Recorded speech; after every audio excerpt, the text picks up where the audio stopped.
এটা হচ্ছে এএসসির একটা সোলার চার্জ কন্ট্রোলার। এটা একবারে অরিজিনাল একটা প্রোডাক্ট, আপনারা চোখ বন্ধ করে নিতে পারেন। আর আপনাদেরই রিকোয়েস্টে এটার হাই কাট লো কাট টেস্ট একটা ভিডিও আমি আপনাদের মাঝে তুলে ধরলাম। আমি যদি একটু দেখাই, আমি এখানে এটা সেটিংটা আগে দেখাই। 13.9 ভোল্ট আমি এটাকে সেট করে রেখেছি হাই কাট, আর লো কাট সেট করে রেখেছি 10.8 ভোল্ট। 10.8 ভোল্ট হলে এটা লো কাট করে দিবে। এখন আমি যদি দেখাই, এটা এখন আমার কোনো লোড ইউজ করা হচ্ছে না।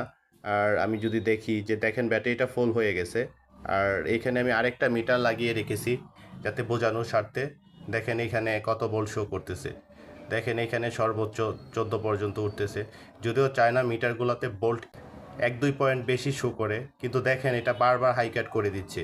আমি বোঝানোর সাথে এখানে দুইটা কন্ট্রোলার অ্যাড করে রেখেছি যাতে আপনারা বুঝতে পারেন। এই কন্ট্রোলার সাথে প্যানেল যুক্ত করা আছে এবং এই কন্ট্রোলারটা হাই ক্যাট করতেছে, কতটুকু পিওরভাবে অ্যাকুরেট কাজ করে এটা বোঝানোর স্বার্থে আজকে ভিডিও আকারে তুলে ধরা আপনাদের রিকোয়েস্টেই।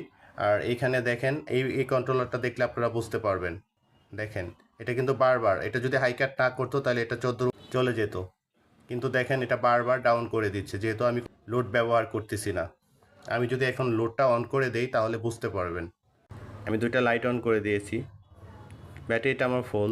আর এখানে যদিও দেখাচ্ছে 14-র উপরে, বাট 14-র উপরে নেই। এখানে দেখলে আপনারা বুঝতে পারবেন ভোল্টেজ। দেখেন এটা একেবারে হাই কাট কাজ করতেছে।